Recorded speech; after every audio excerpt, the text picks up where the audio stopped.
दोस्तों, आज हम बात करने जा रहे हैं भारत के 5 ऐसे जनजातियां और उनके अजीबोगरीब रीति रिवाजों के बारे में। भारत में आज भी कई लोग ऐसे हैं जो शहर से दूर जंगलों में रहते हैं। इनकी आदतें और रहन सहन सब कुछ हम लोगों से अलग है।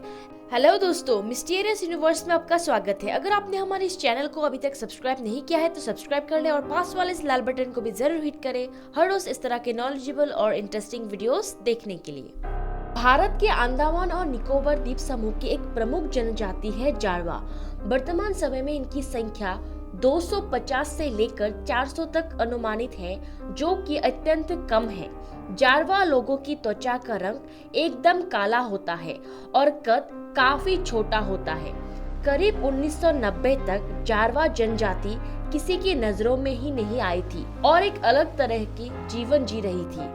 अगर कोई बाहरी आदमी इनके दायरे में प्रवेश करता था तो ये लोग उसे देखते ही मार देते थे। हालांकि 1998 के बाद इनकी इस आदत में बहुत बदलाव आ चुका था। जारवा जनजाति 5000 सालों से यहाँ रहती है, लेकिन 1990 तक बाहरी दुनिया के लोगों से इनका कोई संपर्क नहीं था। ये लोग अभी भी तीर धनुष से अपने लिए शिकार करती है। इस समुदाय में एक अजीब परंपरा है। यदि बच्चे की मां विधवा हो जाए या उसका पिता किसी दूसरे समुदाय का हो तो बच्चे को मार दिया जाता है। बच्चे का रंग थोड़ा भी गोरा हो तो कोई भी उसके पिता को दूसरे समुदाय का मानकर उसकी हत्या कर देता है और इस समुदाय में इसके लिए कोई भी दंड व्यवस्था नहीं है। अब बात करते हैं चेचू जनजाति की। ये दक्षिण भारत की सबसे बड़ी और बढ़ती हुई जनजाति है।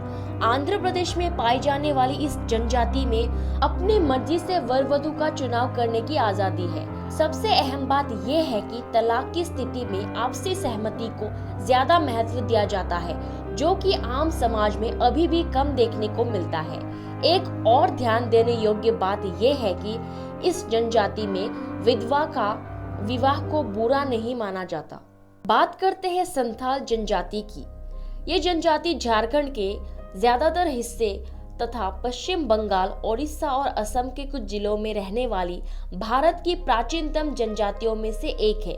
संथाल समुदाय का धार्मिक विश्वासों और अभ्यास किसी भी अन्य समुदाय या धर्म में मेल नहीं खाता है। विवाह अनुष्ठानों में पूरा समुदाय आनंद के साथ भाग लेते हैं।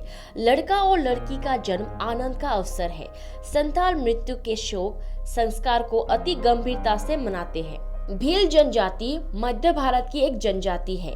अजमेर में ख्वाजा मोइनुद्दीन हसन चिश्ती की दरगाह के खादिम भी भील पूर्वजों के वंशज हैं। इनके रीति रिवाज राजपूतों की तरह रही है।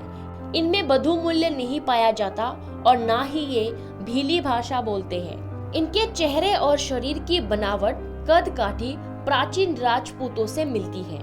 मुंडा एक भारतीय आदिवासी समुदाय है जो मुख्य रूप से झारखंड के छोटा नागपुर क्षेत्र में निवास करता है।